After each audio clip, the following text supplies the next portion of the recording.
Welcome to What the Decks, where over the course of the lunch hour, we take the idea for a deck build from Lunchbox to Deckbox. I'm your host Skylar, and today is going to be a really unique episode. First off, it's the 25th episode of the show, so that's pretty cool. So on our 25th episode, we start talking about the second edition. What is this about? And so that'll be the main topic of today's show. So it's not going to be taking an idea from Lunchbox to Deckbox per se, but instead today we're going to be looking at what that process is going to look like in the future, or what we can glean from what we've seen. How are we going to be taking ideas from Lunchbox to Deckbox in the future? So super pumped. I haven't had a chance to review everything yet myself. There's a new article that dropped today. Work and life have been really busy lately, and I've been out of tune a little bit. I've missed pretty much all of the discussion that's been happening on the Discord over the weekend. My locals Jazz and Alex got married, so congratulations to Jazz and Alex. And I had the honor of being in and a part of that wedding, and I couldn't be happier for those two. So I'm hoping we can bounce off of each other a little bit through chat today, and I do owe those darn Krushas a field report. So we're going to kick off with that field report. It's going to be light. It's going to be breezy. I really, unfortunately, don't have much to say on the pairing. I haven't put as many thought cycles into this field report as I normally would one of these, and part of that has to do with how the games went. So let's dive right in with that, with a good day from Wellner. So we know the episode is well and underway. And from Wellner as well, I would say patch day, but A, board game, and B, still a few weeks, months out. Yes, this is true as well. So as we talk about second edition, we have no idea when this is coming, as far as I'm aware so far. What we do know is that it will be what is played at the World Championship. I saw that in the little bits I've been reading so far, and that's pretty wild. And I've got mixed feelings on that. I would say I'm excited to go kick off a new edition and look to the future and kind of have this really interesting release party. At the same time, I thought I was cooking up something pretty interesting on the side that I wanted to take, and I wanted to see what everybody else was cooking up. I suppose there's no point in hiding that information any longer. I was working on a Soul Raid deck with Rhyme-locked relics, and I've only gotten 6 test games with it so far. I haven't dropped a test game though, and I remember when I put it together, the idea was burning in me because they're two things that I love, and I wanted to see if there was something there, and I put it together and I was like, does this work? Is there something here? I was like, I think so, but more than anything I've put together, with this much kit enthusiasm, was I definitely need to play and feel out this theory build. And so that could be something I cover on the channel as well. But I think, again, I'm getting ahead of myself. So let's pull it back a little bit. Let's talk about the Relic Krushas. That's what we have here up on screen. And so there are two main things I want to call out with them. One is that there were a few people out there that were actively testing this build and chatting with me about that. So a shout out to Spinnerite, who tested this faster than I did. And to my local, and I think I mentioned this during the construction episode, um, to my local Brian with a Y. Brian was on Krushas, and I told him, I think there might be something with Rhymelock Relics there. And he was like, really? And dove into it again faster than I even did. And so we haven't had a chance to compare builds yet, but he's been having far more success than I have. Spinnerite as well. I played 3 games with them and lost all 3, and found myself wondering if this is if the Krushas themselves are a playstyle that I particularly enjoy, like this kind of like full tilt, lean on aggro with very minimal movement and model count. And it felt like every small mistake was just that more extra bit of punishing. So it was interesting. I won't say that it wasn't interesting. It's definitely not the worst build I've done here on the show. I played against Loon Court with Rhymelock Relics. That was piloted by Wellner here in chat. And then I played against Starblood Stalkers with Malevolent Masks. And that was actually a build that we did on the show. And one of my locals, Jared, wanted to try that out originally, tried it out, loved it, and has been running with it since. He has a card different than mine, and so every time we chat about that deck, he always brings up the card difference. And it was one that was heavily talked about in the episode too, one of the surges. But he took that game pretty handedly. Loon Court, I thought I was going to beat. Like I definitely had a lead on, and then they ran away with it. I couldn't land anything. I saw 2 double crit defenses against Starblood Stalkers. We counted something like 18 dice like over the course of different attacks without seeing a single success on them before finally first seeing a success. And I also played against Mollog's Mob with Voidcurse Thralls and just got decimated. So I did not have success with them. I still had fun testing them out. I would say, living and dying by the dice as hard as I was and not ever seeing any dice success has definitely skewed my feelings on this pairing. I think it might have been a bit of an anomaly, but it happens sometimes, even across multiple games. So not the best deck that we've built here on the show, not the worst deck that we've built here on the show. And I think something as well, we talked about play styles when we were building this deck. We talked about how I was kind of veering it towards a punchier route, and I could gamble and take it in a different hold direction. Like we could take hold 3 and really bet on making that happen. But that's such a risky route because you also then have to find a Seed Glory to get a Relic in play to make that hold 3 work. So that's how this went. Generally we'd run down cards as well. And we'll do a little bit of that, but probably a little less than we normally would because, again, I want to dive into talking about 2nd edition. But I do want to read how it went for Spinnerite. So right away, this was within 2 days tops of when this build went live. He said, so I got 2 games in with the deck, both against Drom Voidcurse Thralls. First game was a loss. First activation, he charged with a Gorehulk, hit for 3, used the Voidcurse attack Gambit for 1 damage, and then hit me with a follow-up ping. Dead first activation. It was an uphill battle from there.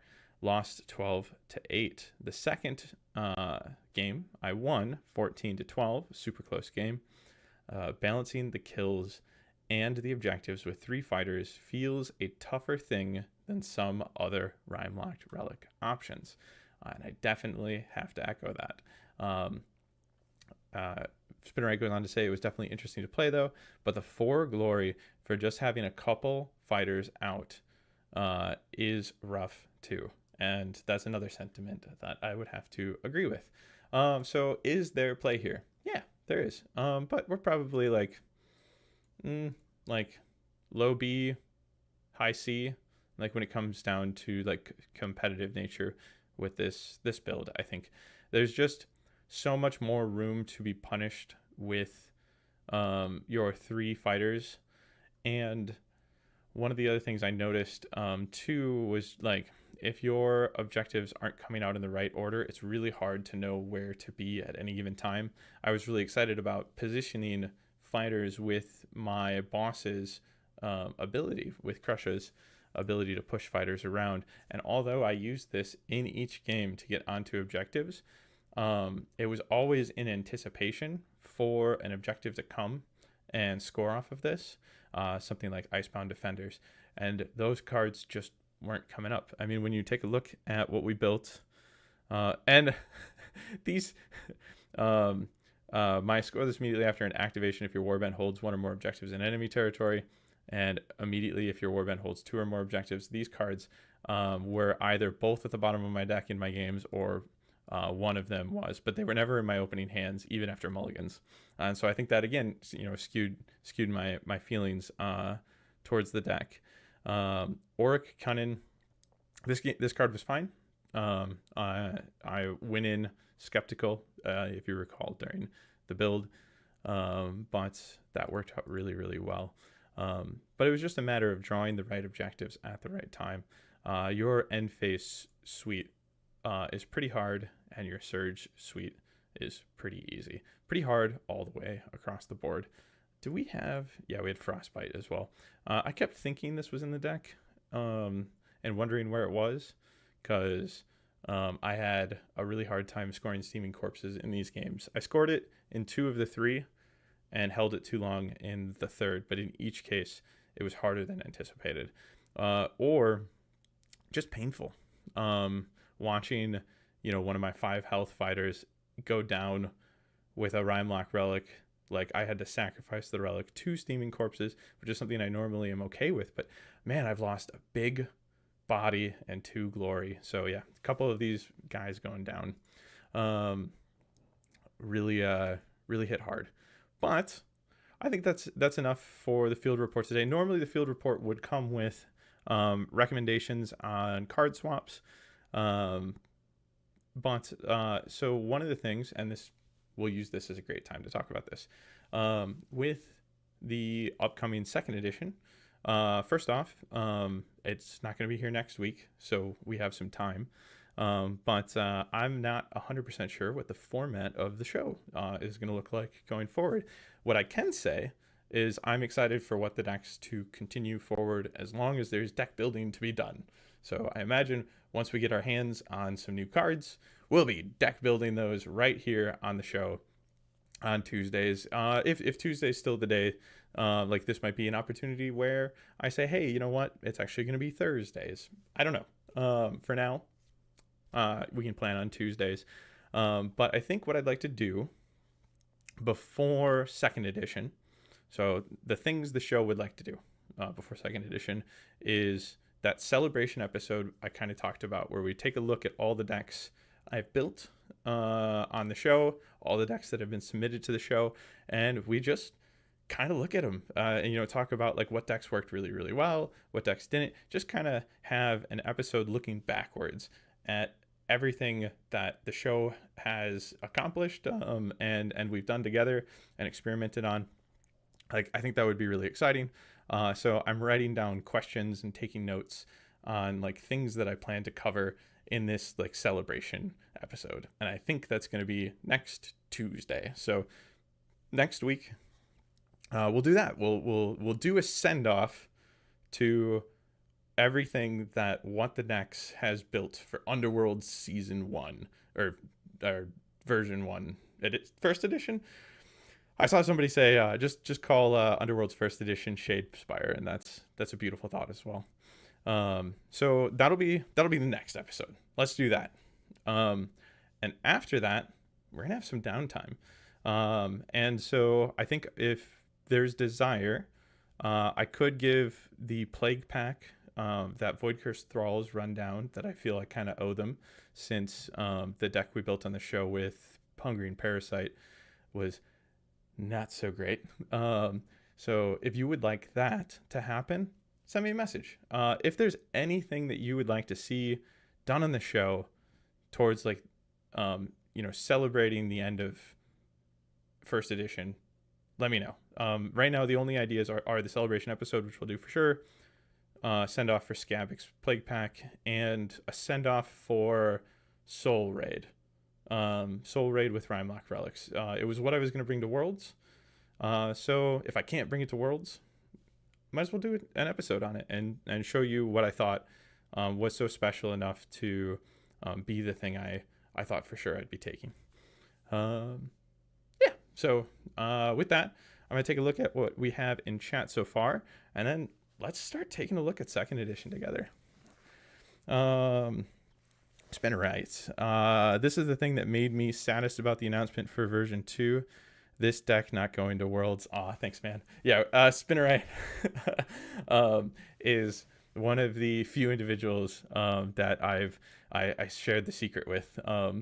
We've just had such a strong mutual love of Rhymelocked Relics that I was I couldn't help but share what I was cooking with Spinnerite, and we were both really enjoying the experiment. So that'll definitely be an episode. Let me know if that's of interest to you, because I think we'll still plan on doing it. But the more people that say like these are kind of the things that we want to see before we switch to second edition, the more likely it is that I aim to do those things or embrace them, whether I was planning to or not. All right, and Sleek's Bowl. It feels to me like if you're going to play Morgoth's Hold, the things that they hold should be your opponent's heads instead of objectives. You know what? Two things on that. One, I agree. Second, I don't think I'm cut out for it. As abandoned as I felt by the dice when trying to just kill skinks. I couldn't kill skinks. I couldn't kill grots. I couldn't kill the moblins of the Molog's mob. Oh my gosh, I was having a rough go of it, but that's okay. I even told the locals, I was like, hey, once after the second game, I was like, these went so poorly from like a showcase standpoint of what this deck might be able to do, that I kind of almost hope that the third game goes just as miserably dice luck wise, just so like I can just like own the feeling that this did not work for me and the dice completely abandoned me. So there we are. But let's cut over to second edition. All right, so while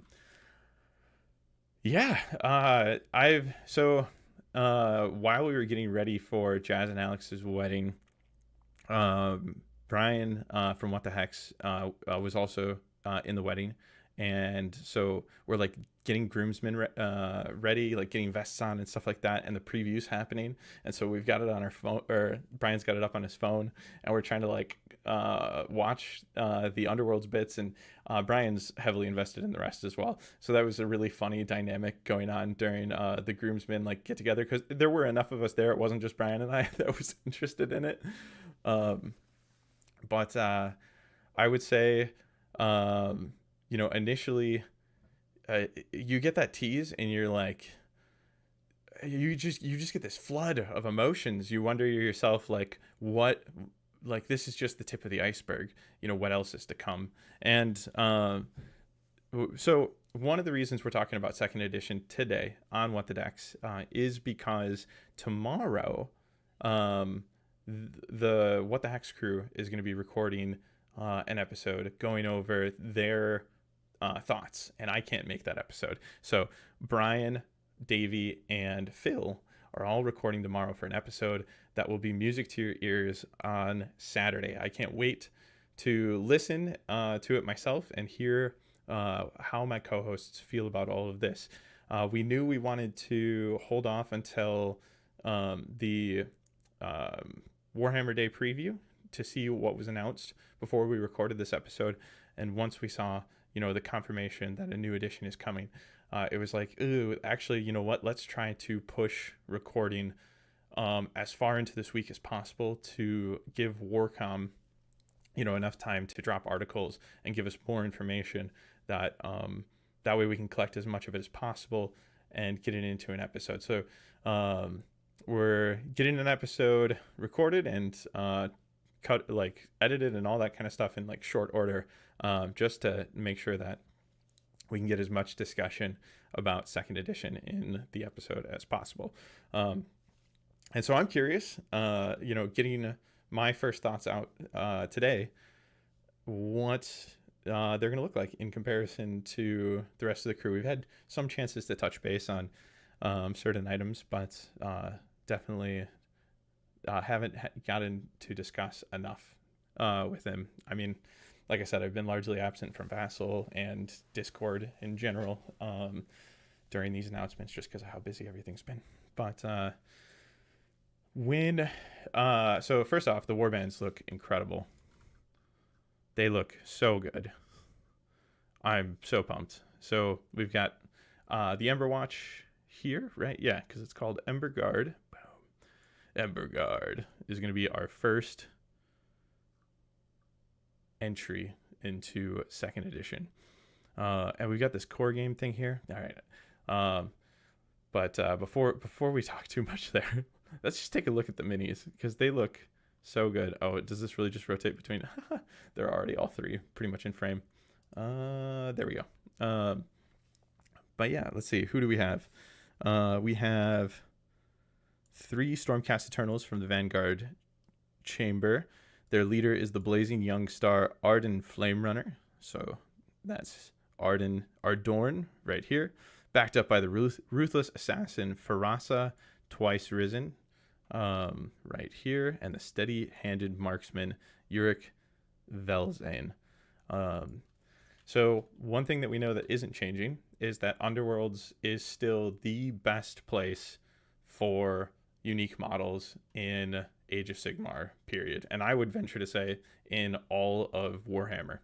Like, we just have the best models. And that's a part of having a small warband focus, right? They can say, here's just 3 incredible characters and they're a warband for you.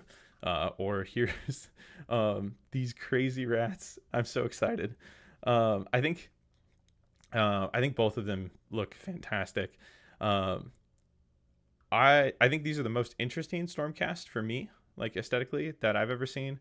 I really like the variety of weapon profiles that are like extremely visible, right? We have our heavy marksman. We have somebody who can like throw shots at range, but also is ready to brawl with this axe. And we've got our melee focused fighter. Like this is really special. I think generally it feels like you get like 3 of the same units, and they just are slightly different.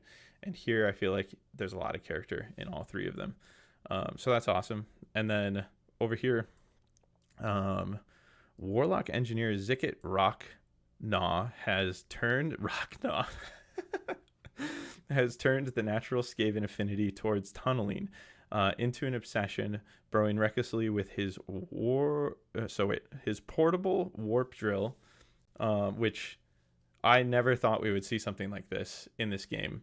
Like, we have this, mechanical mount drill. Like, I would have thought that any model like this would always be way too big to be in here. And it fits right in, and looks fantastic. So that's really cool. So Zikit's tunnel pack are thralls to their leaders' mad ambitions, lowly acolytes, Kritatok and Niche Singe Snout. Skaven have some of the best names. Aid apprentice Rittic Verm as he gleefully careens around in his deadly kill wheel. So that's what that is. Okay. So the portable warp drill is this, and this is a kill wheel apparently. Oh my gosh. While blast vermin like tick scamper around carrying bombs. They attack with their mad cat technology, trading incredible power for big risks to life and limb. Here's where the Warhammer Underworlds format shifts. Okay, before we get into this, yeah, I models were the first thing that like stood out to me, as I'm looking at the preview, and they looked amazing. The next thing was one board, and the next thing after that was the fighter cards and the card art. It was obviously a huge focus of the preview video, was talking about the gorgeous camera work that's been put into motion, for the card art. And for me, so I'm going to embrace this new edition and give it, like, give it as fair of a shake as I can. And I'm going to go into it expecting the best. Like, I'm going to go into it hyped. I think GW so far, as long as I've been a part of the game, they've iterated a lot. And the iterations always, in my mind, net positive. And I've continued to have enjoyable Underworlds experiences throughout the life cycle of the game, regardless of all of the iterations we've seen. And so that leaves me thinking that we wouldn't lose that attention to detail that we've seen up until now. And so, like, I think the game has been in the hands of good stewards of the game, people that are heavily invested in it, obviously, and know the essence of the game well enough to be able to iterate and keep it feeling like Underworlds, and like keep it feeling fresh and unique. And so that's my expectations going into a second edition. I don't think that we're losing that level of care.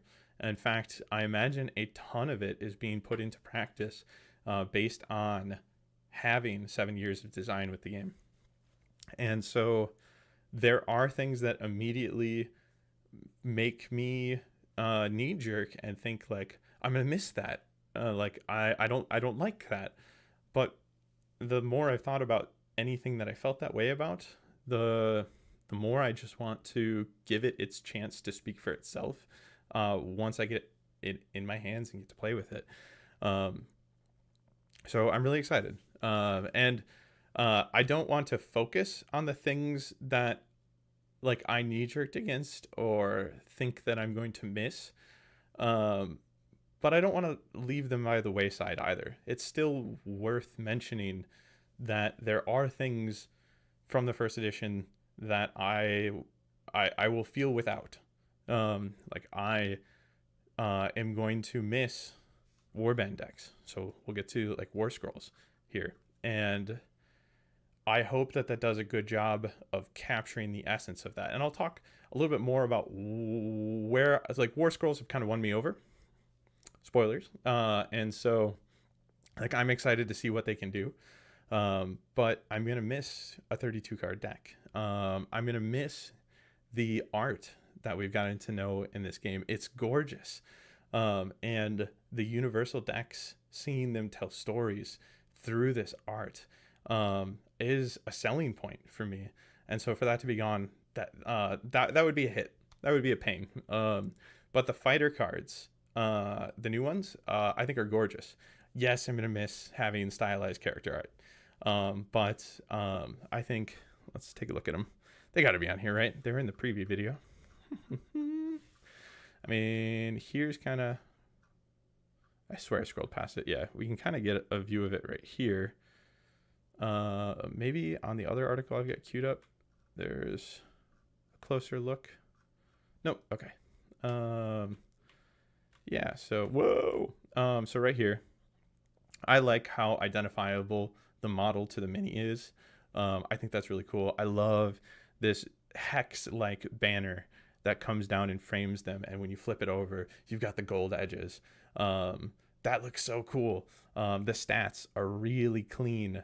And I think I really like that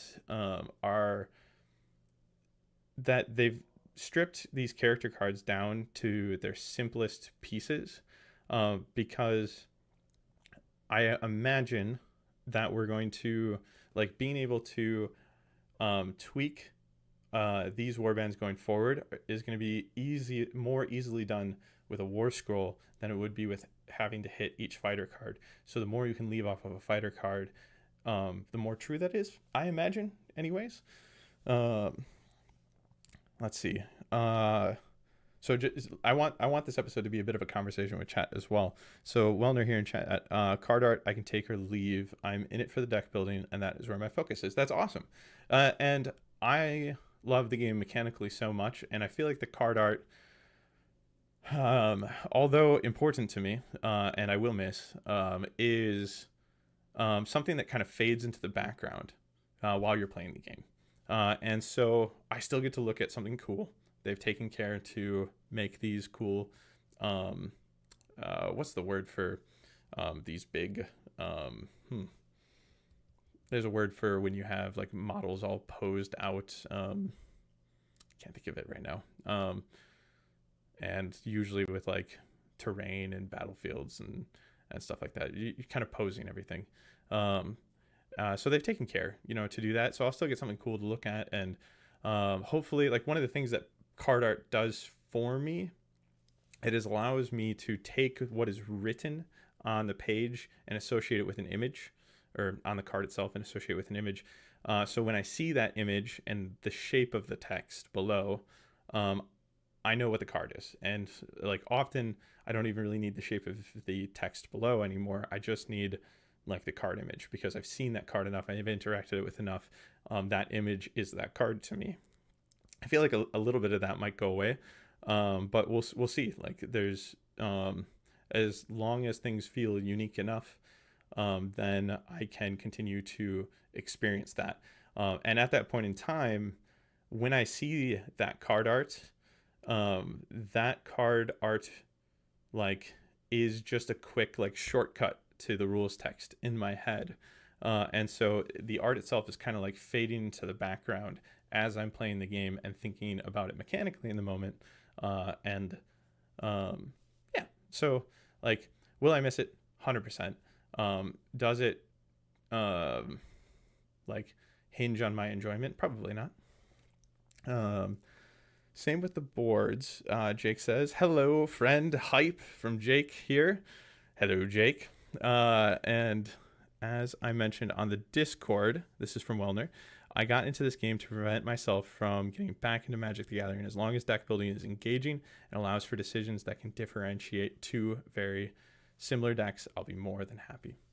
That's well said. I'm right there with you. Deck building in this game is one of the reasons I am here. We're literally like together today over a show called What the Decks, about deck building.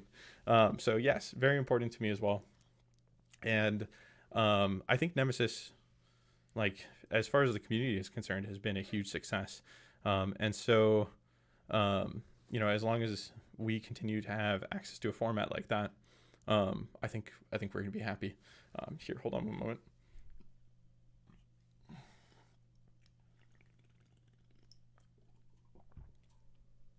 Yeah, there's so much information all at once. And again, like it all feels like tip of the iceberg stuff. So let's go back up a little bit. Jake mentioned boards. So we're down to one board now. And I think that's talked about more in this next article as well. Yeah. Because we have territories. So we're jumping around a bit. So let's jump down to here. Games of Warhammer Underworlds are now only fought over one board. It puts you into the thick of combat faster, and there's less to carry to games with you. Boards are still double-sided with different features on each side, and two different layouts per side are predetermined by the rules. Two different layouts per side are predetermined by the rules, so your territories are easy to reference. Oh, I see what it's saying. And then territories. During setup, players determine their territories. The players' territories are two opposite sides of the battlefield, as highlighted in red and blue below. A player's own territory is friendly territory, and their opponent's territory is enemy territory. The hexes that are not highlighted in the diagrams below are neutral territory. The number of hexes that form neutral territory changes based on the orientation of the battlefield. This is already true today. Like if you were doing like a wide board, even an offset, obviously then it's different. But like, let's say wide versus long, which is kind of what these new parallels feel like. That was already true today. It's actually kind of a flip, which is interesting because if we're looking at, okay, let's zoom in on this a little bit more. I wonder if I can open image in new tab, zoom in here. Okay, let's do this. So taking a look at this, 1, 2, 3, 4, 5, 6, 7, 8, 9, 10, 11. So we have 11, what kind of looks like the long way to me, versus 1, 2, 3, 4, 5, 6, 7. So 7 is like our wide way now. Okay. I guess that let's look at its like longest point. 1, 2, 3, 4, 5, 6, 7, 8, 9. So 9 at its longest point. Okay, so that's interesting. Like longest points are now very similar with 11 versus 9. And when we're looking at this too, and this probably isn't showing up the best, but we can see here 1, 2, 3 here, 1, 2, 3, 4, 1, 2, 3. Oh, okay, hold on.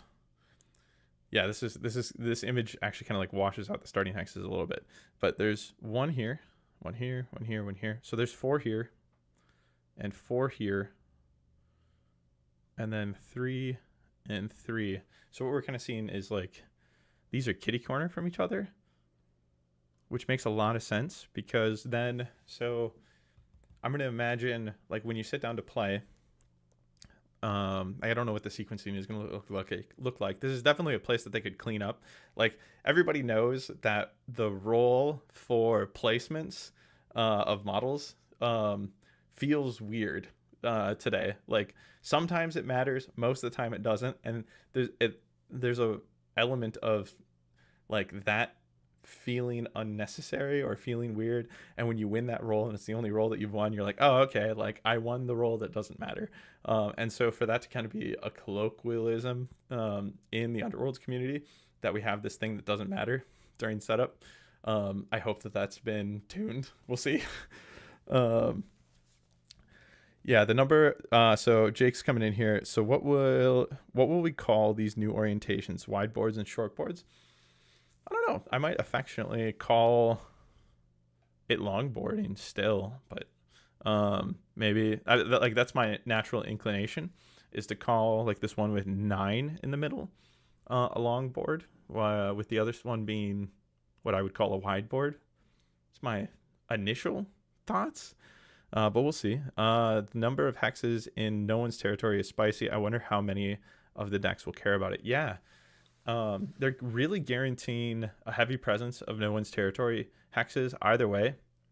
Like 5 is a really good number, like as a minimum, and is like 4 whole hexes less than when in the other orientation.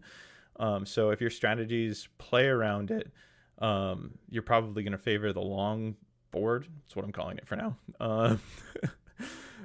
And there's, so when you favored the long board before, you only had a few hexes. Was it 2? I think it was 2. You only had 2. Hold on. Do I have a board? Oh, here, I can go to Underworlds. Let's go to Underworlds DB again. Boards. Yeah, you only had 2 when you longboarded before. Let's also look at what our count here. 1, 2, 3, 4, 5, 6, 7, 8. And 8 is 16. So it's 11 now at the longest point versus 16 at the longest point. Yeah, so we're a lot closer during that long orientation. But being in that long orientation like doesn't mean, hey, there's only going to be 2 no one's territory tiles now, and that's going to be really hard to fight over and have as a strategy. It actually means that if we're going to be further, have the potential to be further apart, there's going to be more area in the middle. At 9, we've gone from 2 to 9. That's really interesting. And then 5 in the other orientation. What did we see regularly over here? 1, 2, 3, 4, 5, 6, 7. So 7 in a fully wide board situation before.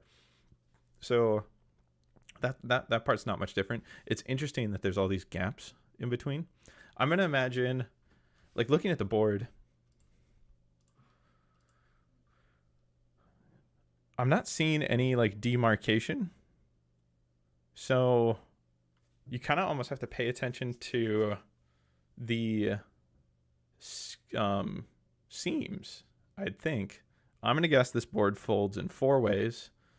I'll be shocked if it doesn't.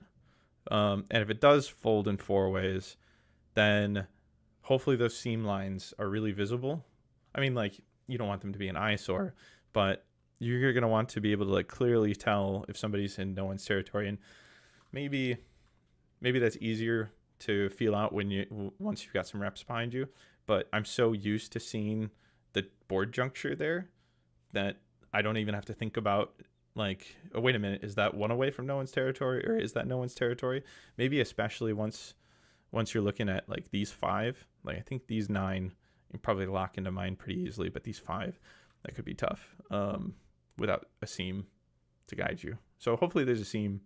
If not, I don't know, maybe some like acrylic arrows that we can like snap onto the board that point to the row.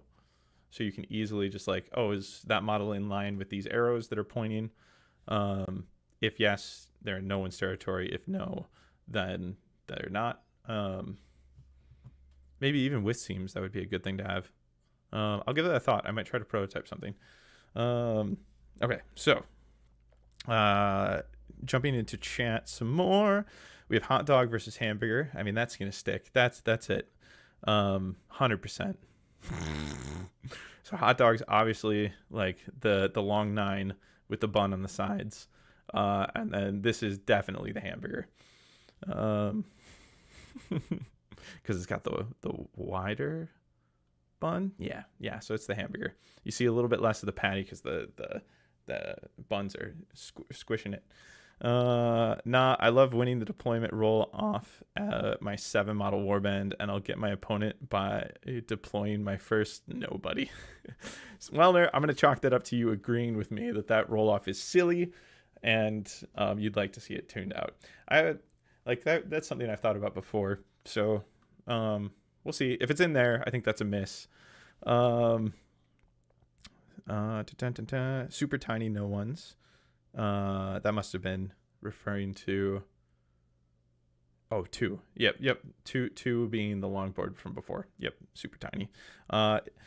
A Sleek's Bowl, let's see here. It feels too complex to me to have no one's territory 1 full column, but if you orient the other way, it's every other hex. I wish the territory thing was just not a thing.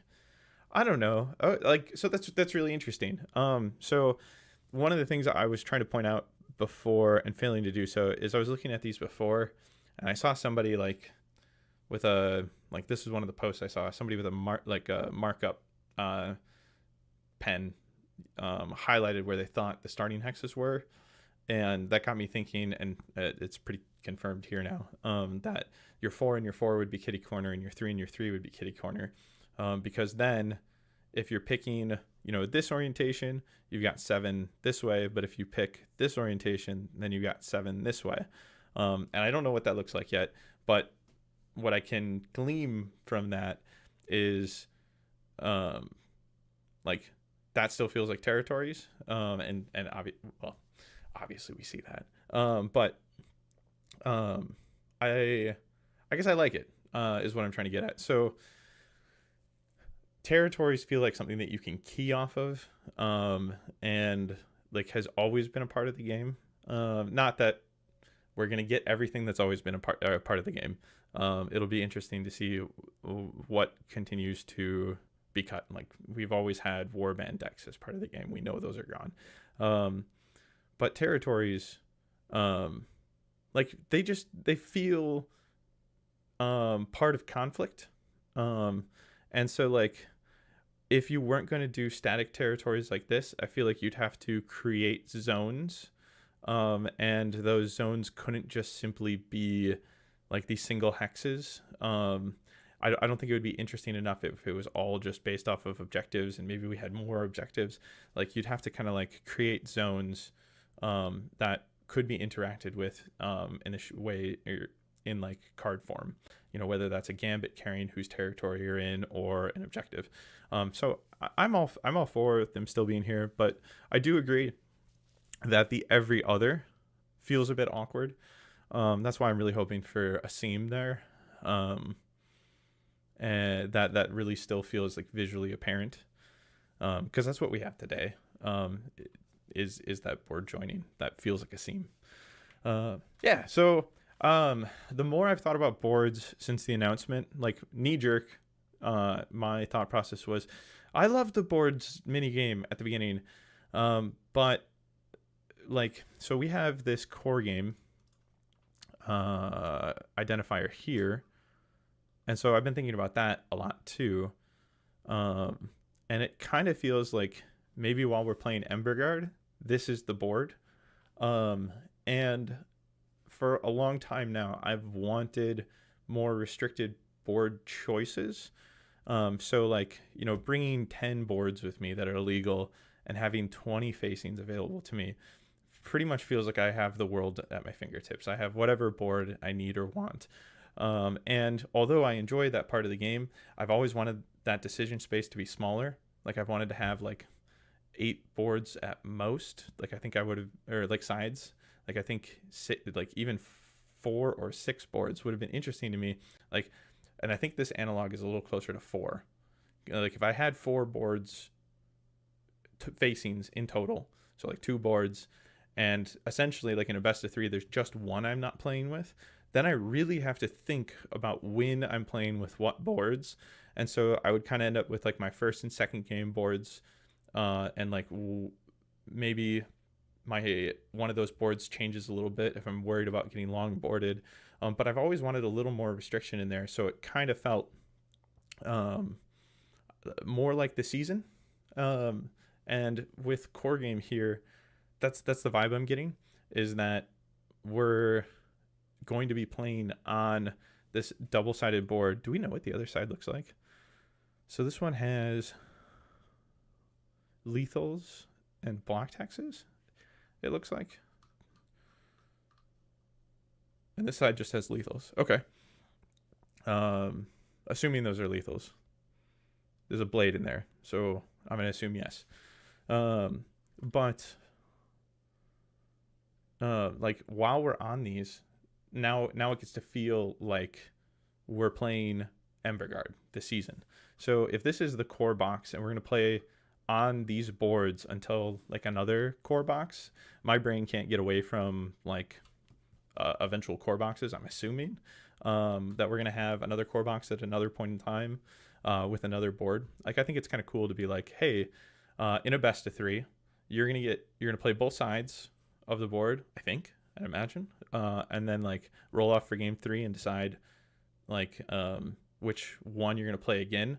But that whole time it's really going to feel like you're playing on the season. Okay, catching up with chat. No one territory markers like your plague markers could work well. Yeah, I think so. Couldn't they have made it 8x8 and then no matter how you orient it would be a column? I suppose they could. I like the variability.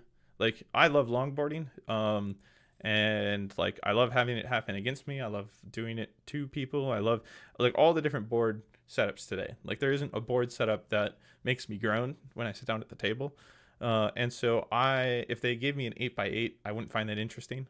That would detract from some of the variability of what a game of Underworlds could look like. So I'm glad to have it not quite like that. But yeah, maybe with hexagons, I don't know, hexagons make it weird because like even when you look at the longboard from before, it was actually technically every other was no one's territory. It just didn't really feel like that because you had this super visible seam and you knew it was just these two because they were the only ones getting formed. But if you're not thinking about them being formed and you're just looking like at these boards stuck together, then it was every other and far less. So it's kind of the way that we had it before. And I don't know if with hexagons, if you could really do it the way that you described. Maybe they could have done like different angles where you're coming at it from like an ability to like cut the board into 6, and so like let's say a line here, a line like the one that we got, and then like a line here. I don't know how you distribute the starting hexes, but then you can kind of like shift it a bit. However, then you're looking at whatever size this board looks like, you're looking at it like angled on the table, and this way it really kind of cleans up the table. So you're always looking at a squared board, whether there's a little, a slightly bit more length to it or a slight either width or length to it. Whereas today you get such weird table states. This really normalizes the table states. And I guess if they did that split it in 6 idea that I just mentioned, then you're reintroducing some of that awkwardness with like tilts and stuff like that. So geometry gets me every time. Thanks, Leek. And Jake here. You could make the entire board hexagonal and have sides instead of 4 or square or 6 sides. Oh yeah, hey, like we were just going with. I just felt like the whole goal was to simplify, and that orientation thing feels a bit clunky. That was Sleek's bowl there. I think a lot of simplification has happened here. I mean, it would be hard to say otherwise. And which I know or you feel as well. So you're kind of feeling that like that little bit could have been tuned a little better for you. But I think overall, just this has gotten simpler without much loss for me. I like the confines, I subscribe to the idea that confinement or restriction breeds creativity. Like if I can only do something within these confines, then I have to get creative within those confines.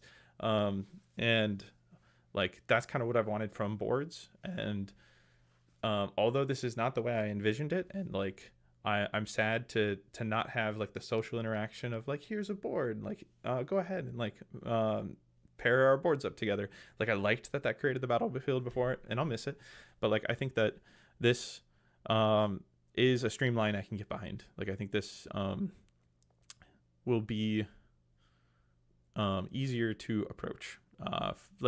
If we can keep the game complex after setup, or keep it at a complexity level that feels like Underworlds to us, and we can take some of the complexity out of setup, then we get people playing Underworlds without a complexity barrier.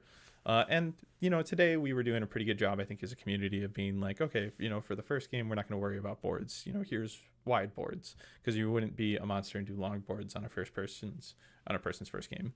But that relies on the community introducing somebody, and then later explaining the complexity level that's there, and then that always being in the way of a game starting, and sometimes really pushing a game from a 50-50 to a 60-40, a 70-30% win loss for that player and their strategy that they brought, based on the uphill battle that the boards might have created for them. And so there's a lot more that they get to understand about the battlefield as a given, going into the game now. And so before, in my mind, that meant you had to be prepared for all sorts of board situations, and I loved that like factor. But I acknowledge that that's a complexity factor, and um, so it also took decks to a point where they came with considerations for those, or they kind of averaged towards I need to be good at all sorts of battlefield situations that I could run up into. Like sometimes you'd have your skew builds that are like, no, we're just going to excel when we can get the board like this, and we'll deal when we can't. But something like this, putting the boards as a known for players, means that they don't have to make those concessions when they're deck building. So I think it will also open up deck building creativity, not having to account for the major differences a board state could offer. So, two more comments from chat. Jake, I think after this, I've decided I really hope the board has seams to make it clear. Me too.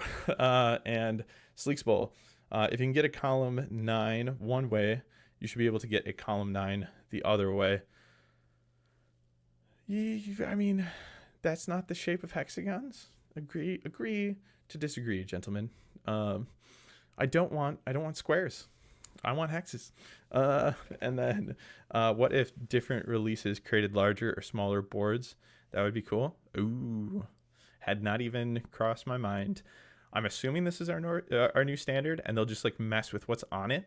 Like they can probably bake like, let's say if this is truly what Emberguard is all the way through, then like next season, this is kind of how my mind works. It like takes the little bit of information I have and runs with it. I'm sure a lot of you are doing the same. And like we get into the dangers of speculating, and the fun of speculating. But let's say that like next season is the board format that they see in front of us. They can probably bake a lot more like unique features and stuff like that into them, knowing that like that's going to be the season board, and they don't have to like worry about those being baked into like tokens that we place. They could still do that. So I don't know. Like I think if they can confidently say all of Underworlds is played on these two boards for, I don't know, a year, 6 months. That'll be interesting seeing like what sort of cadence we have for like a board refresh. I feel like having the 6-month points was really nice for like jumping into the game. It would like create new hype and give people a new starting point that they knew was good for 2 years, and they weren't buying a starting point that was 6 months older and had like a lesser shelf life as a result of that. But if they move to like a year and we can keep the core box in stock during that whole year, that's not bad either. I don't know where I'm going with that. So let's move on to things that aren't boards, because there's a lot more to talk about, and I at most only have an hour more to hang out. One last comment from Wellner here. I hope there's going to be at least 3 legal boards. That way each physical board can only be used one regardless of facing. Oh, okay. I see what you're saying. So like, let's say another board comes out 6 months from now, and then when we're going into play, it feels like you have 4 total facings, and in like a best of 3, you'd only have to see 3 of those 4. I can get behind that. That's very similar to how I felt about like what level I wish the board pool was at before. Like I wish it was more constricted to like be more of a decision space. Like I didn't feel like it was a decision space before. It was like, okay, I understand what boards are strong for me, which you would learn, and that you would arrive to, and then you would take those boards and those would be the boards. But like you had so many to choose from that it was like whatever you decided, there was something there for you, instead of like being like, oh, I'm going to have to deal with this board at some point. Like, how can I manage that? Yeah, I could get behind that. I would hope that it would feel really similar to this board in style.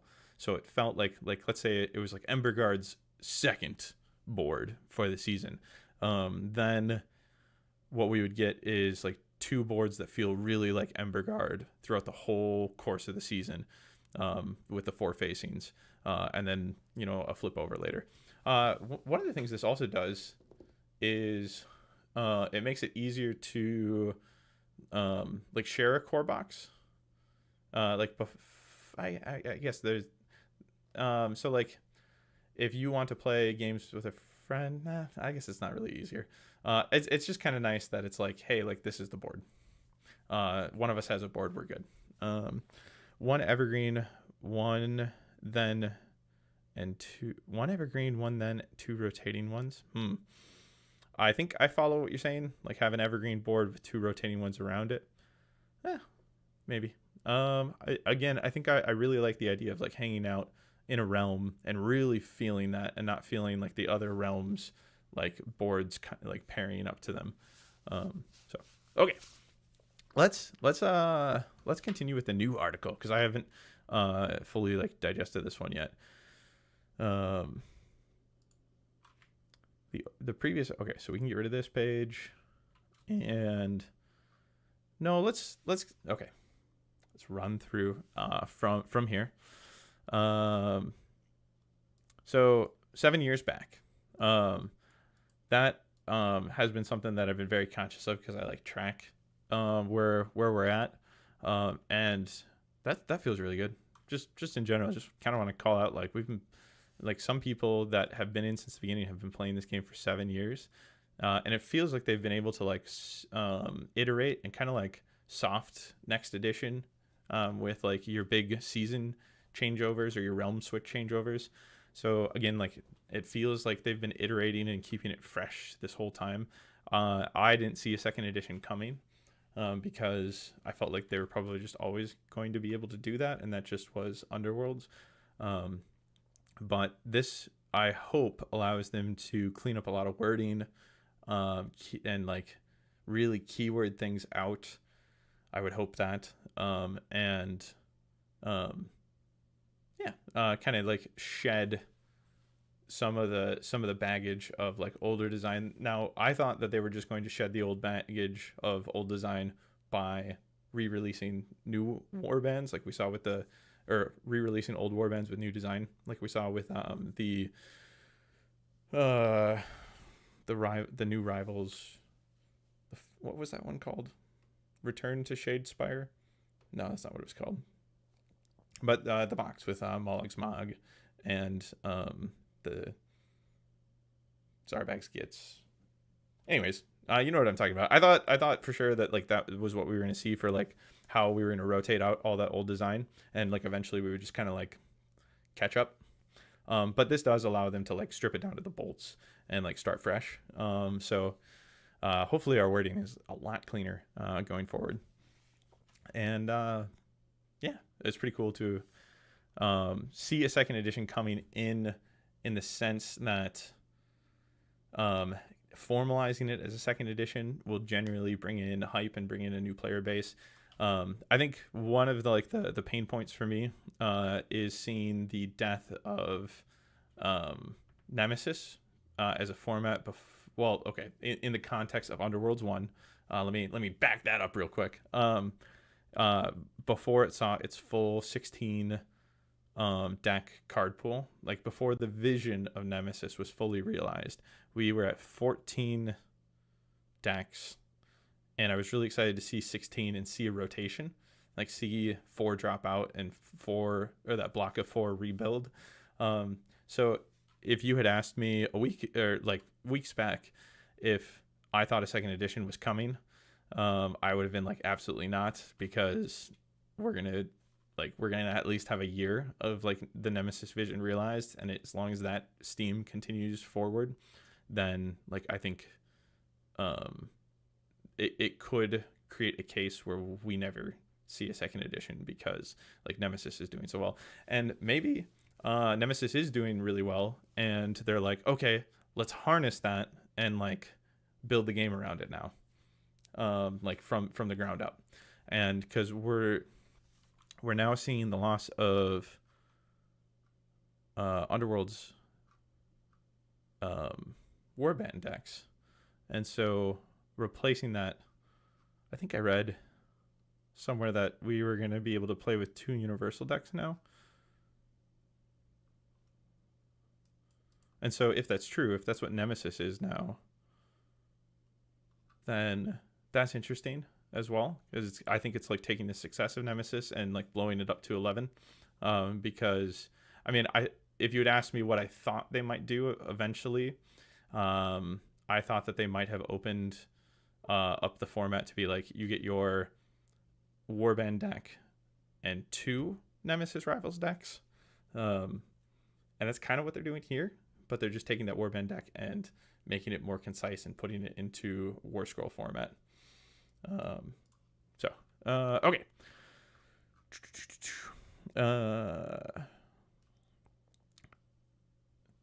All right. But I'm going to take a drink. So same here, Sleek. What are we same hearing? I wonder what sort of release schedule they will have for the future. Yeah, I am wildly curious. And I also want to know what the legal competitive warbands will be. Those are the biggest questions I have. Yeah, I mean, so to talk about that real quick, like I really hope that we have a good pool of options that grows quick, but like feels good enough to explore out of the gate. So like I think one of the hardest times in Underworlds, like as a fan of it, was when Gnarlwood kicked off and introduced Nemesis, and we really only had the 2 purpose-built Nemesis decks that came in Gnarlwood, and then the like half-measured decks that came before it that were kind of getting lumped in. And so what was the reveal for the box? How many decks are going to be in the box? 4 Rivals decks to use.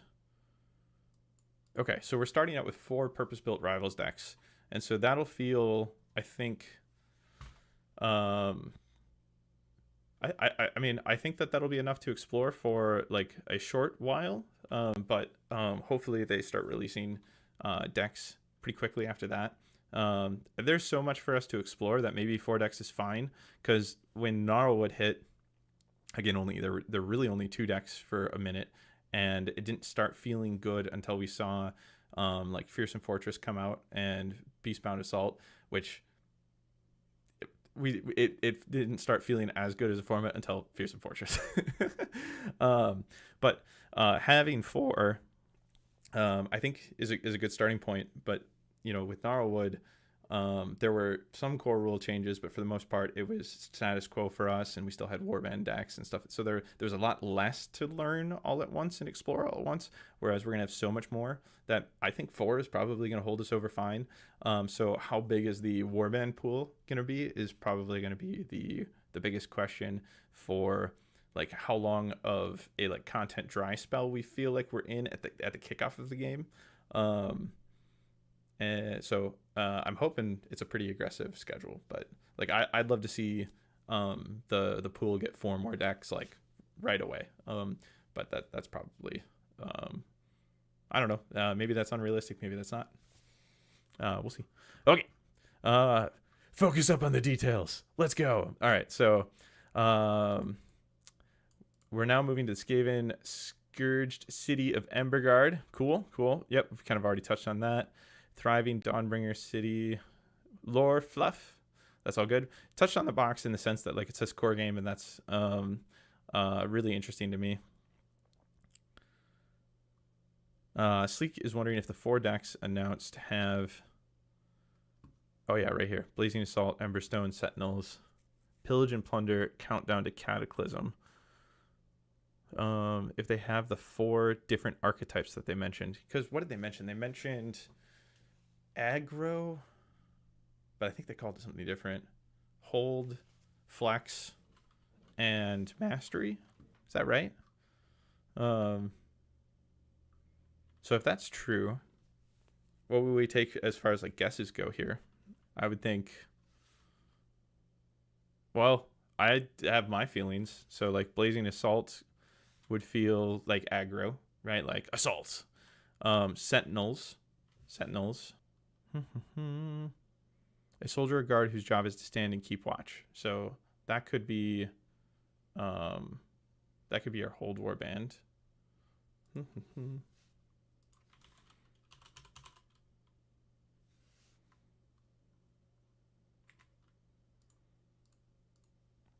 And then what else do we have here? Pillage and plunder. Maybe that's our flex.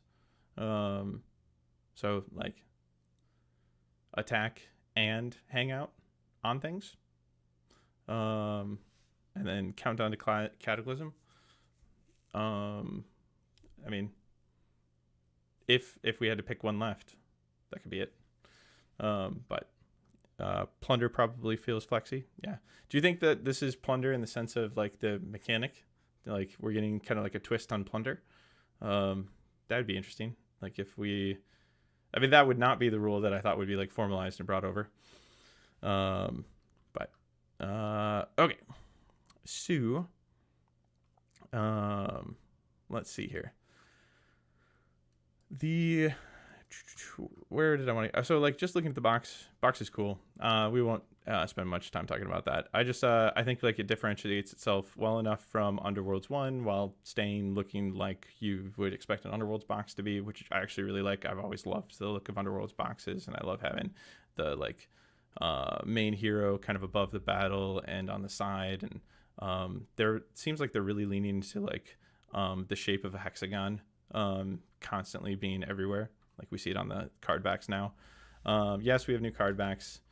I'm sad to see blue gone, but that's fine. Like I wasn't married to the back of the deck being a certain color. Like I will lose no sleep over that. I'm going to sleeve these anyways.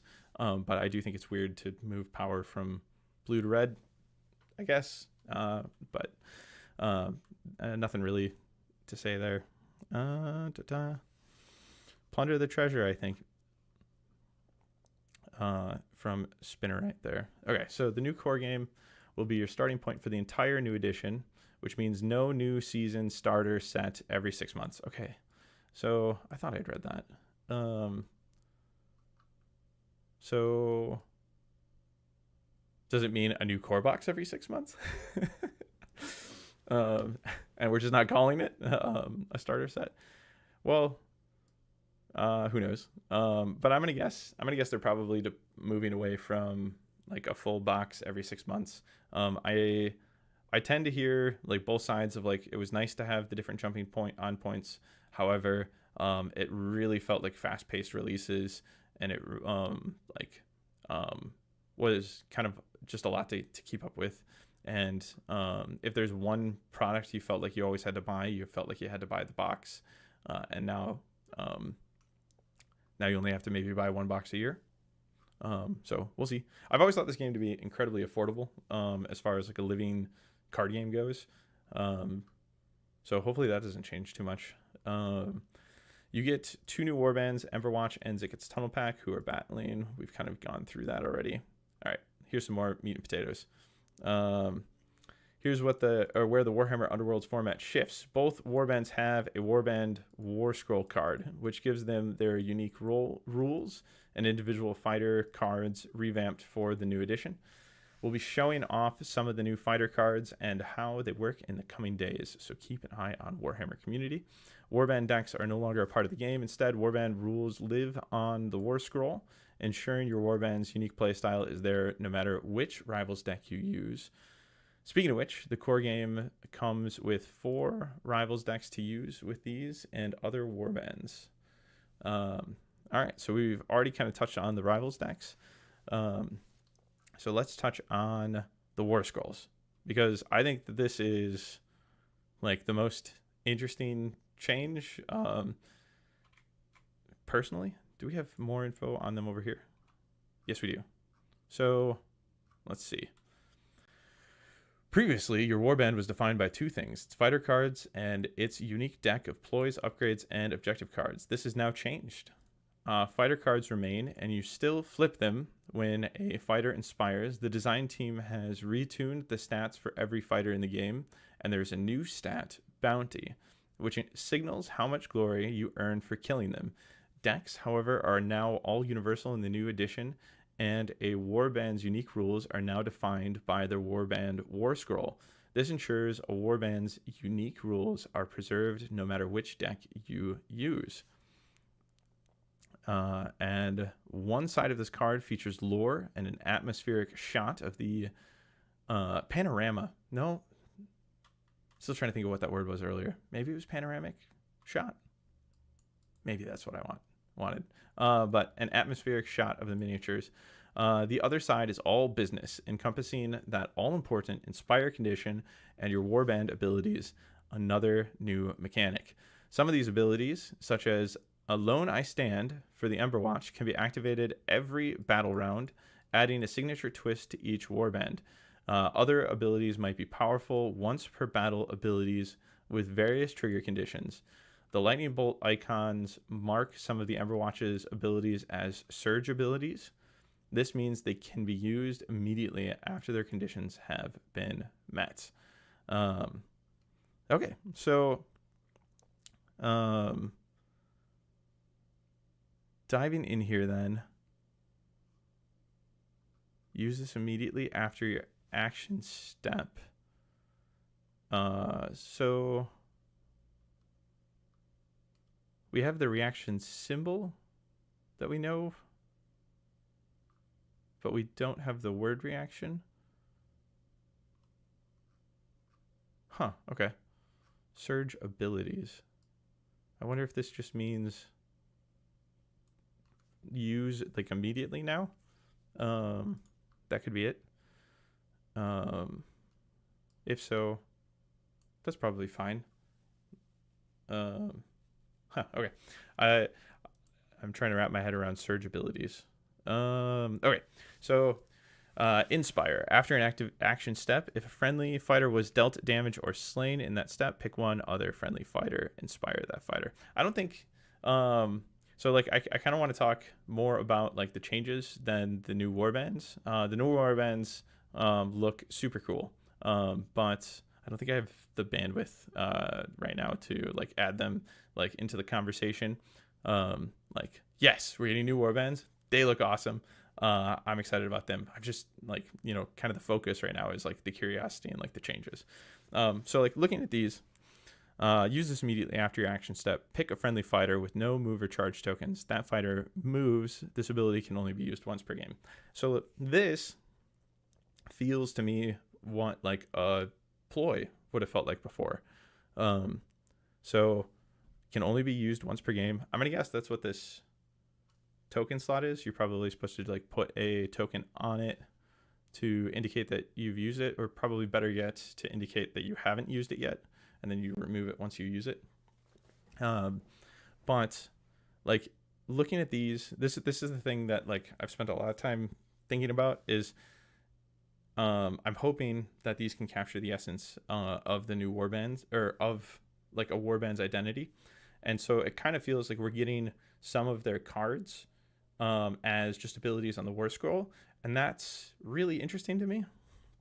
Like I like that a lot. We essentially are starting with a hand of 8. I'm assuming our hand sizes are 8. I have no idea. Okay, so assuming our hands look as we would expect them to, that's the parallel we're going to go off of today. So we have 3 objectives and 5 power cards. This kind of feels like we have like 3 extra power cards, and right at the beginning of the game, and you get to decide when over the course of the game is going to be best to use them, but you can always rely on them like theoretically being in hand. So it feels like that's one of the design elements here, is to take what would have normally been infused in a deck and infuse it in a war scroll and give you access to it at all times. But what I wanted to talk about with war scrolls specifically is what Sleek's Bowl has said. War scrolls are dope. No downside that I can see. I love it. They did say this would be the only core box the whole edition. What does that mean? Huh. So then we just get like, this is there's no way that we only ever play Underworlds on just those two facings. That I can't believe. That would be weird. But if they do go that route, I hope we get like neoprene mats. Like there's a game called Judgment Eternal Champions, and they had like you play on one one map that's always the same, but then like the terrain and like features on the board like get shifted, and so anyways, they don't actually have printed boards that you can purchase. Like they have neoprene mats, and then your features and everything go on top of it, and they look gorgeous. I'd love to play on a neoprene mat, and it would be easier to roll up a mat, at least in my mind, and bring it in like a tube, than to have to figure out how to bring a board along. Yeah, I suppose board expansions could be a thing. That's good. That's a good point. Six bowl. And so like we're only ever, so this is the core box. This is how you get into Underworlds, and then in the future, you just buy expansions. I don't know. We'll see. I have no idea what the release model looks like. But War Scrolls here. Thinking about it, the thing I like the most is the accessibility aspect of this. Like I feel like the War Scrolls, the more I thought about them, the more upside I saw, because you can, when I sit down to a game today, like at a tournament, I'm one of those cases where I have a good idea of what like all warbands do, and that's just a result of playing it as long as I have, as much as I have. But that's not a good like approachability point for other people that want to get into the game. So if they go to compete and they're up against a warband that they don't like know, then that first round is all discovery for them, and hopefully they discover enough over that first round to really give them a as good of a chance as possible over that second and that third game. And with War Scroll, instead, when that player sits down to that game, they just ask to see that War Scroll, and they get caught up.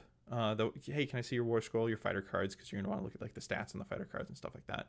But the fighter cards look high, like they have high visibility on like what they're trying to communicate to you from across the table. So thumbs up from me there. And then reading through this, will catch them up. That's all they need to know. The other thing that they need to know is the universal card pool. And that's awesome. So like, as long as they're playing in, I'm going to continue to use terms that I'm familiar with, right? Because I don't know the breadth of change across, like what the play formats are going to look like, or what the game as a whole is going to look like. We're only getting glimpses, and we can compare it to what we know today. This is one of the reasons why it's so important to like wait until we have a full understanding, like until we see like a rule book in hand, a game beneath us, and a format document describing exactly what their premier format is going to be. But using the terms I know today, if you come in with a knowledge of the current card pool for whatever that looks like, so potentially 16 decks, if they're continuing forward like that, that's what you need to know. That's mainly what you need to know. And then you can take a look in the moment at this warband's War Scroll, learn what you need to know, pair that with the knowledge of the 16 decks that you've been familiarizing yourself with over deck building, over playing games at your local, and all that kind of stuff. It also, to me, and I touched on this earlier, means that if they want to tweak this warband, they can do it here. And I think that that's really cool. So today, I would say that errata, like, although I'm not 100% sure how they would balance the game otherwise, can get really unruly and add to the unapproachability of the game. Hey, your card doesn't say that is always a feels bad. If like you're breaking it to somebody in a moment where they expect it to work as written. And if we can instead shift errata to a war scroll and then say, hey, go download like the latest version of your war scroll and print that out.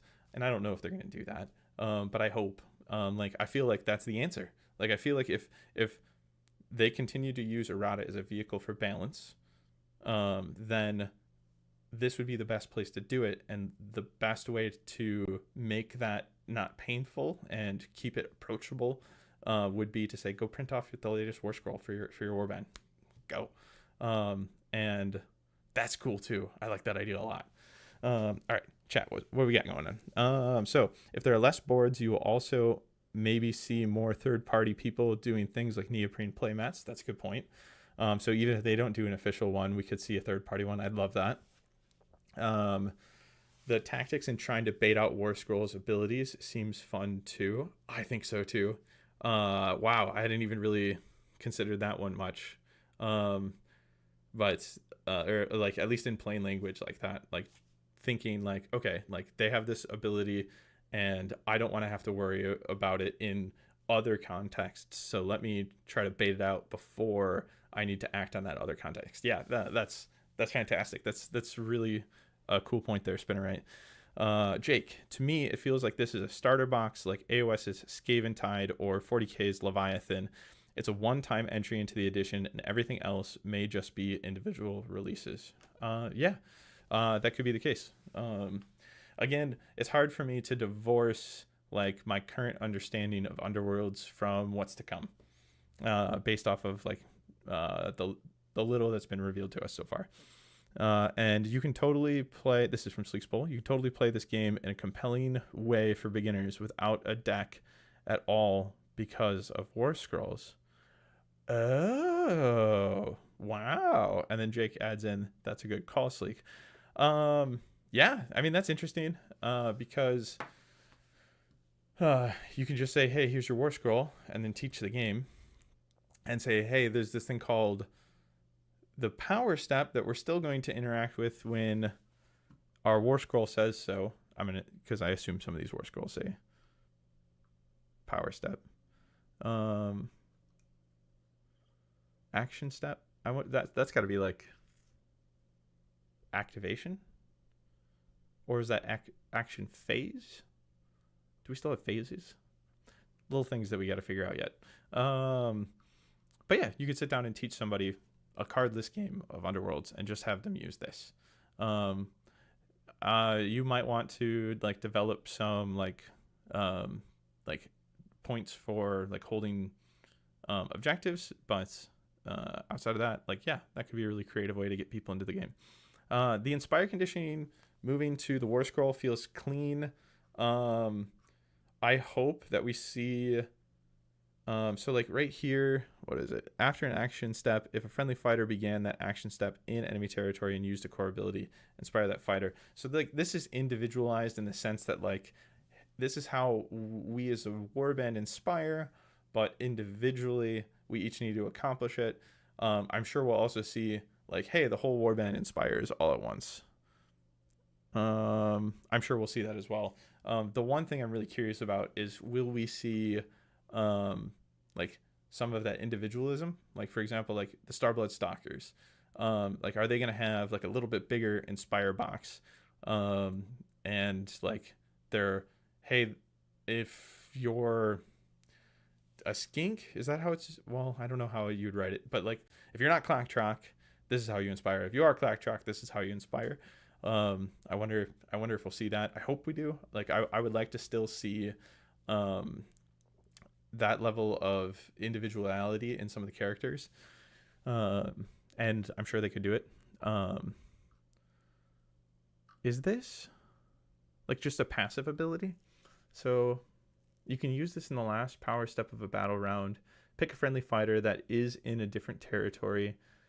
To each other friendly fighter, push that fighter 1 hex. That push cannot end adjacent to another friendly fighter.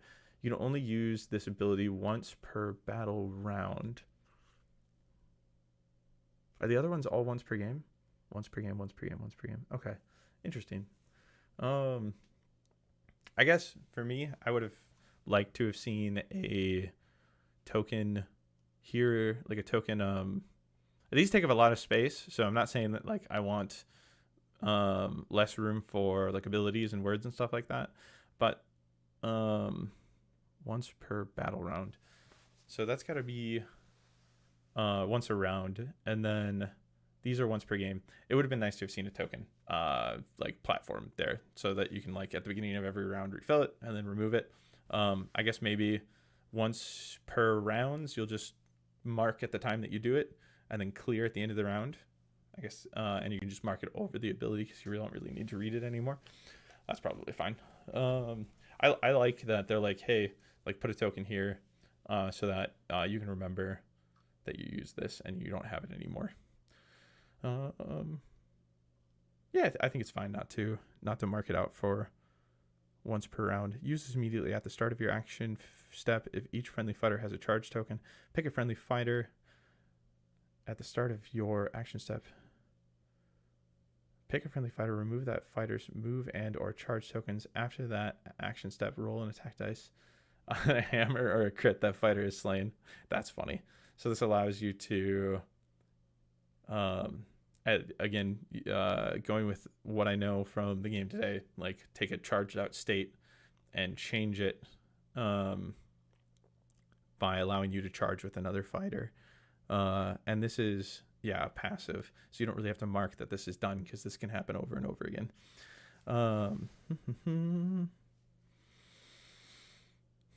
We need to get our grubby gamer hands on the rule book. Here, Wellner.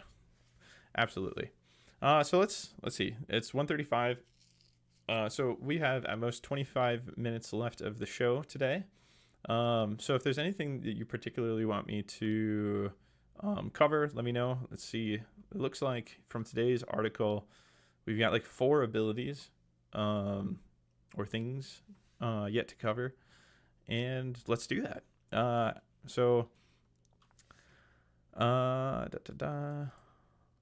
While the Ember Watch are all about taking the fight into enemy territory with powerful attacks, it gets Tunnel Pack engages in perilous behavior befitting the clan's Scryer, with warp charged and more power, granting bonuses at the risk of injuring or killing your own fighters.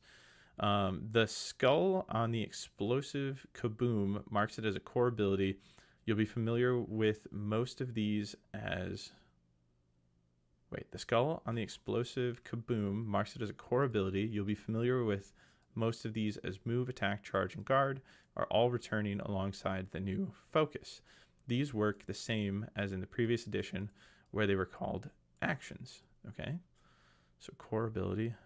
Oh, cool. So they have the like Underworlds skull next to what is a core ability. And they're marking them as like akin to like move, attack, charge, and guard. So pick a friendly minion with no charge tokens to use this ability. That minion moves. Then roll a number of attack dice. Okay. I read this earlier. This is the explosion. So that's like, I guess their warband's like signature ability.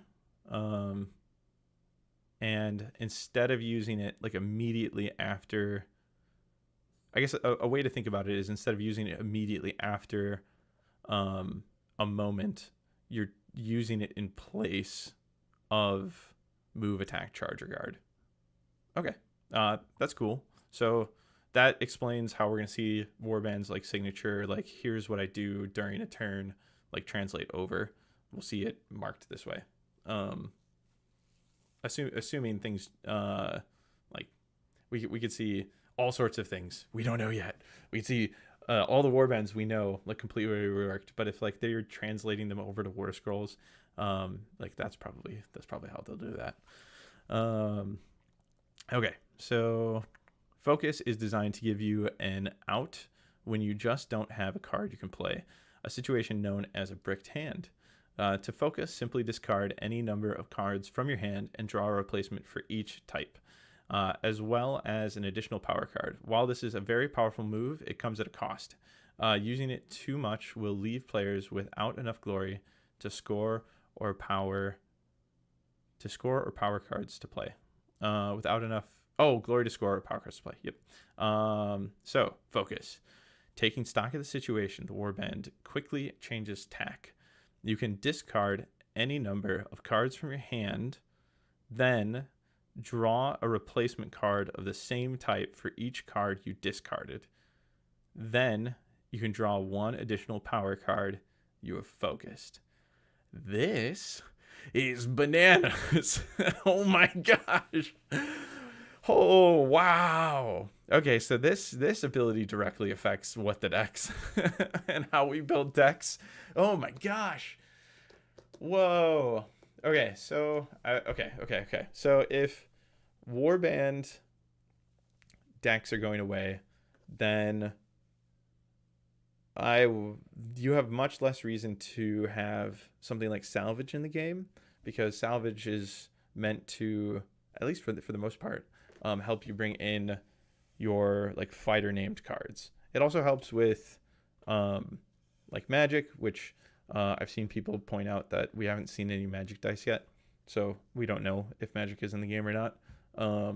If that's the case, then that feels very Shadespire-y, and I wonder if like we're just waiting for Nightfall for for magic to come back in. But this feels like card draw plus salvage, like all rolled into one to me. And thinking about not having warband decks, you're not going to need something like salvage as much. So if you roll it into focus, then you're kind of salvaging anything. There's no magic dice, Spinnerite said. Well, maybe like in the pictures. Well, I guess if it's not in the pictures, it's not happening. You're probably right. Okay, but so we can draw. You can discard any number of cards from your hand. So to me, that says objective cards and power cards, because draw a replacement card of the same type for each card. So, and here's a bonus power card for you. What that, like, we could, in one action space or core ability space, we could like see our whole deck. Guarantee that over the course of the game we see our whole deck. So like I draw 3 and 5. I decide that there's only really one power card that I want to keep. I ditch 3 and 4. All of a sudden I have now drawn like an additional hand. Like I've drawn another 3, and I doubt that you would be in such a position where you really want to ditch this many cards, but I'm just using it as an example here. So you draw 3 new objectives, 4 new power cards, and a bonus power card. So now we're sitting at a hand of 3 and 6. And if we have built our deck to be 12 and 20, we're seeing every card, period, full stop. Like there, as long as you kind of clear your hand out during the rounds or during the end of the rounds. But if you think about that some more, that also means like this can affect the way that we build decks. Like today, 12 and 20 is a pretty accepted like minimum that you want to meet so that you have reliability. But if you can count on a focus to improve your reliability, then you can start making sure that you see your 6 surges, assuming that we're still capped at 6 surges, and then it really opens it up. And like I wonder if we'll see, like I'm definitely gonna be experimenting with this, if we'll see a shift away from 12 and 20, or if that will still be the standard practice. I don't know the answer off the out of the gate. Like that's something I'm gonna have to mull over a lot yet. They said getting rid of seldom used things and mentioned magic dice. Okay, good to know. That was from Spinner right there. And Wellner, does the implementation of focus mean we're losing mulligans and going back to the old days? Maybe. I think that we would see. So like the old days, there was mulliganing and you just lost the cards entirely. So like at the beginning of the game, you sacrifice cards to discard. With how much this feels like it's streamlining towards less feel bads, and like streamlining the game in general, I don't think that we would see having to like get rid of cards at the beginning of the game. I just don't think that would return. But this feels wild. Like I think like we've all been in a position like in Underworlds 1 where we felt like a turn was worth drawing one card in these categories, and now to completely fix your hand at a moment's notice is so wild to me that I am having a hard time wrapping my head around it. It just feels strong. Is that good? Is that bad? I don't know. I just like it's going to be used, and it's going to make a big impact when you're playing. You're gonna have so much more reliability. Okay. So there has been a change to critical successes during the attack sequence. Previously, a single critical could nullify any number of non-critical success rolls, which could be painful if a player had poured a lot of resources into a key roll. Critical rolls are now counted as successes, along with relevant hammer, sword, shield, and dodge rolls. That doesn't mean critical rolls lack purpose. They can trigger weapon abilities as well as the new overrun and stand fast abilities, unlocking richer tactical opportunities. So crits are new. What do crits do now? Overrun. If an attack roll contains more rolls of crits than the save roll, after the target is driven back or slain, the attacker can use the following ability. Overrun. Push the attacker 1 hex.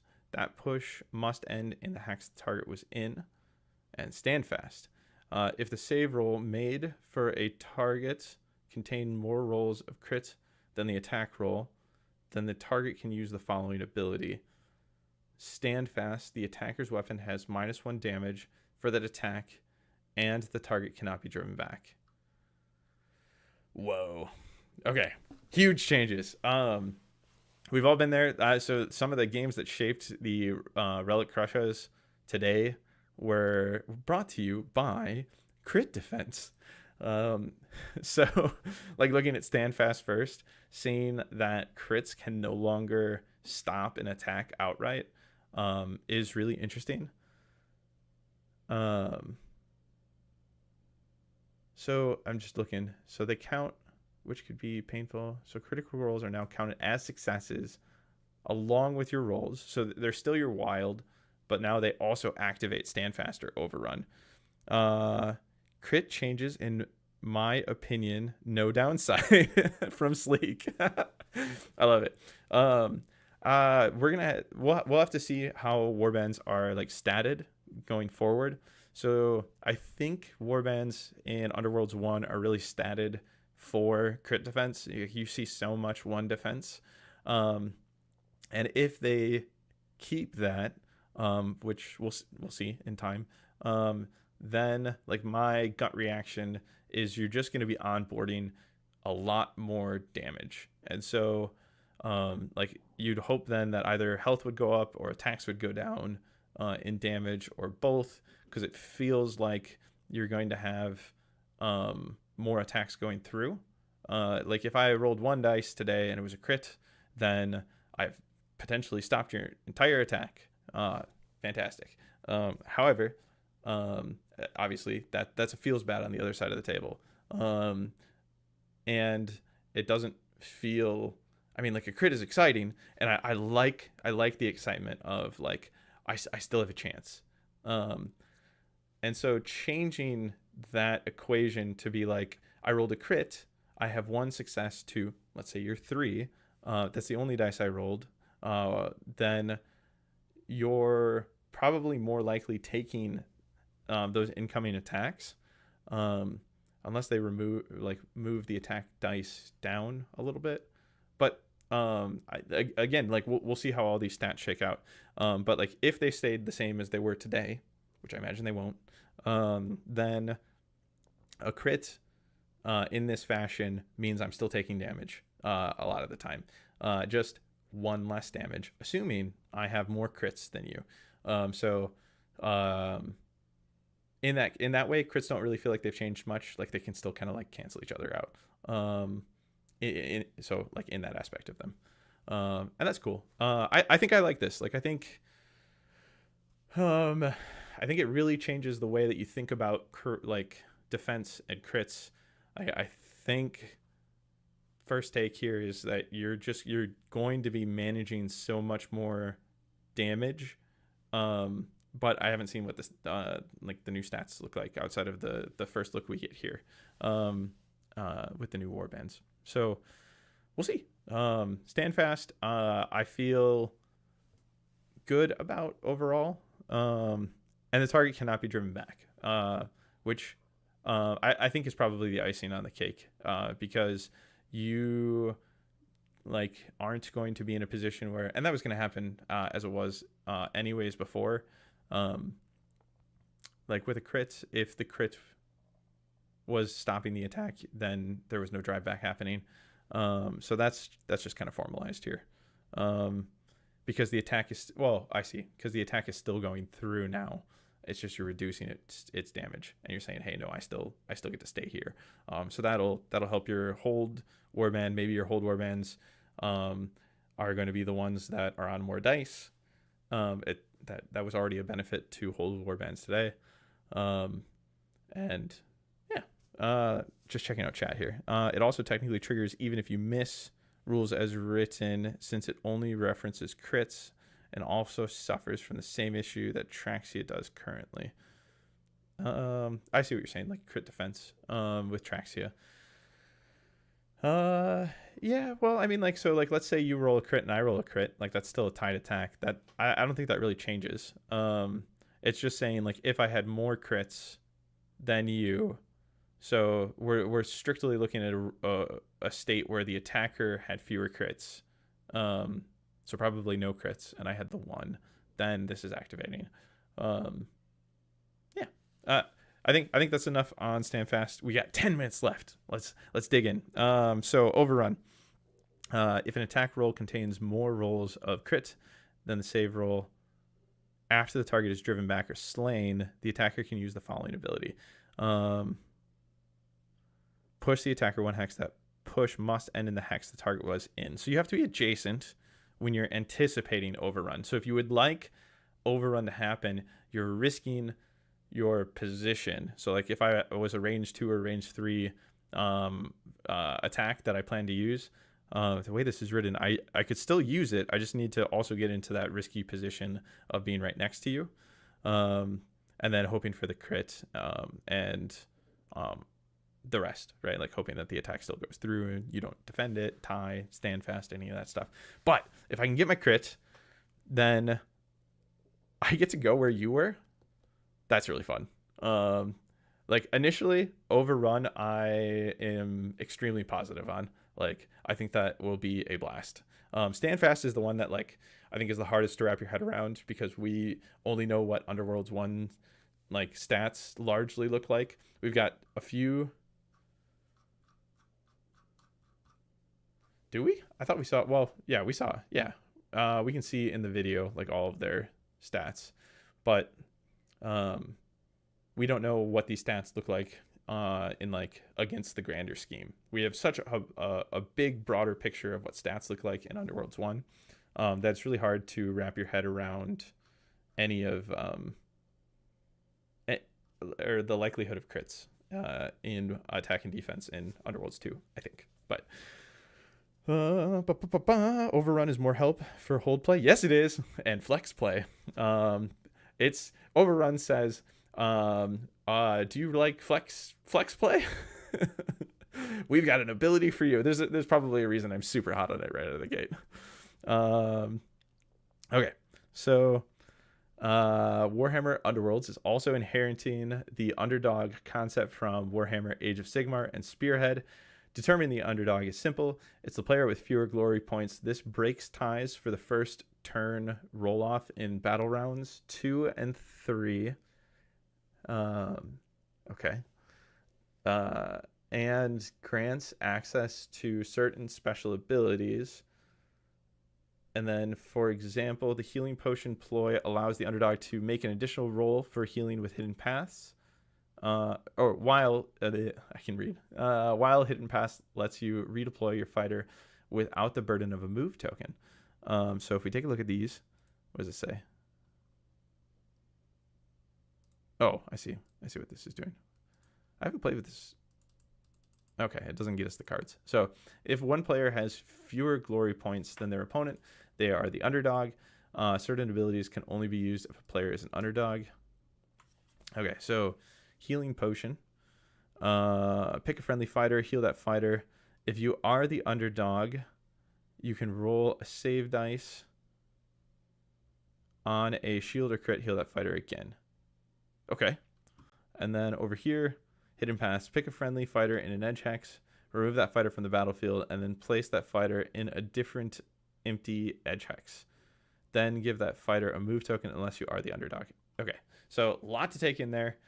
Underdog mechanics like are rubber bandy, and I like them in some games. I don't like them in other games. And so time will tell. I mean, these instances seem totally fine to me.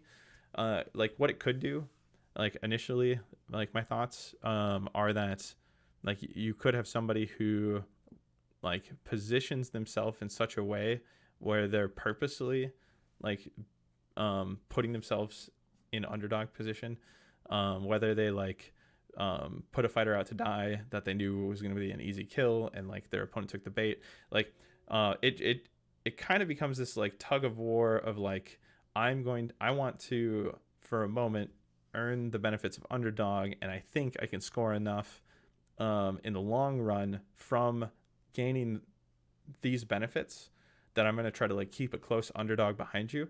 And so like think about if you're playing something like Mario Kart. I think that's probably a good analog here. And you're in first place. You have a lot of attention on you, a lot more attention than if you're in second place. And like abilities that are going to target you specifically for more than they're going to target like the blue shell, for example, than the person in second. So that's kind of meant like as an underdog mechanic in that situation. And so if you're in second place, like grooving, like you might be in a better position to pull ahead of first place. And that just changes the dynamic of the game a little bit. Like in a way that I don't know how I feel about yet. Like maybe that feeling is something that I'm injecting in, projecting and like imagining could be present. But like ultimately we'll see. It's interesting. And I can see like the application of this, like just constantly bringing games closer and closer and tighter. And so it kind of takes away from like a competitive lead in the way that we understand it today, and says like you have the lead for now, but you've given a boost to your opponent by doing so. And so yeah, we'll see. It could be one of those things where like they have to keep a close balancing eye on like how good of a position underdog is, because we don't really want the focus of the game, I don't think, to turn into like underdog is best position. But it could be interesting seeing how players have to then like vie and control that, given the fact that it's directly tied to where they are at from a scoring standpoint. Underdog might be the reason we lost the competitive miniatures game title from Sleek's Bowl. Yeah, I think that would be extremely fair to say. And we can't smash our enemies and hear the lamentation of the women. It's what is best in life. Okay, well, on that note, there's only potentially 3 minutes left in the show today because I do have to head out. Oh, whoa. I killed the stream. Look at it. Okay, so let's just do. Oh no, hold on. That's not what I meant. Is this? Nope. I've made a nightmare of this. I'm sorry. Okay. Well, here I am, floating in nothing space to sign out the episode today. So next up will be a celebration episode. And for today, I just want to say thanks for joining me and having this casual discussion about Underworld Second Edition. What I'll leave you with is I'm excited, and I think what I've been experiencing as I've been digesting the news is anything that I first felt a sense of disappointment in or a sense of loss in has been overwritten by all of the things that I'm excited to see. And I think it's totally okay to experience some loss where the game as you know it, is ending. Underworlds 1, but Underworlds, I believe the essence of has been captured, contained, and will continue to be there for us.